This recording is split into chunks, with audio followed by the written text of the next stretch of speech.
برج العذراء الترابي والشمس في بيتك الثالث، وكل الكواكب معظمها إما في بيتك الثالث أو في بيتك الرابع. انتقال المريخ بالنسبة لي يوم 4/11 مؤذي لأنه رايح على بيتك الرابع.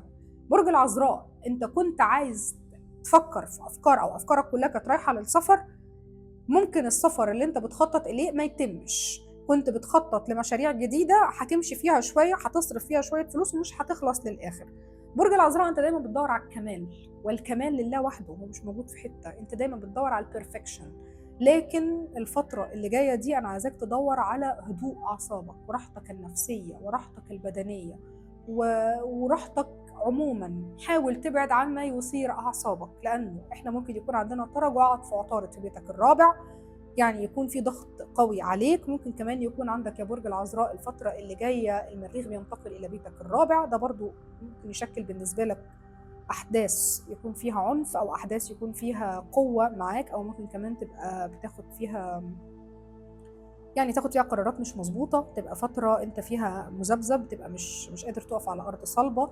خلي بالك ان برج الثور بيرجع له مرة تانية أورانوس، فده برضو بيخليك تبقى مش مش مستقر نفسيا، ولا انت مستقر عضويا، ولا عارف تستقر عقليا، فبتاخد أفكار، بتاخد قرارات ممكن تكون قرارات مفاجئة بالنسبة لك لكن ما تكونش في صالحك. عشان كده حاول ان انت تعيد تفكيرك مرة أخرى في أي شيء. أما لو اتكلمنا عن وجود الشمس في بيتك الثالث فهي طبعا بتدي لك دعم فلكي رهيب مع الشراكات، خصوصا لو كانت انت متزوج وكان عندك مشكلة مع شريك حياتك، فالمشكلة بتتحل إلى صالحك انت، تقدر يكون فيها تواصل كويس جدا جدا بالنسبة لك.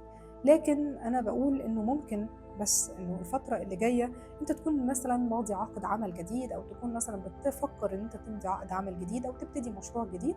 حاول إن أنت تأجله شوية، لأنه طبعا نهاية العام مش هي الأفضل خالص في اتخاذ هذه القرارات. برج العذراء الفترة اللي جاية هيكون عندك أفكار أنت عايز تشاركها مع من حولك، ممكن تبقى عندك عدم قدرة على مشاركتها بالشكل الصحيح، لكن هتقدر تشاركها إن شاء الله بإذن الله معاهم، لأن أنت من الأبراج الذكية جدا.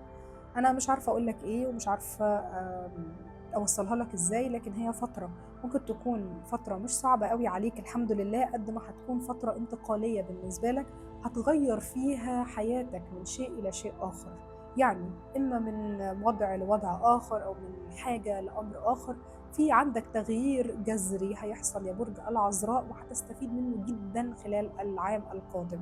كنت قابل شريك حياتك الفترة القادمة، حاول تكون منتبه لأنه ممكن يكون قريب منك لكن أنت مش عارف تشوفه كويس، حاول تشوفه بعيون أخرى.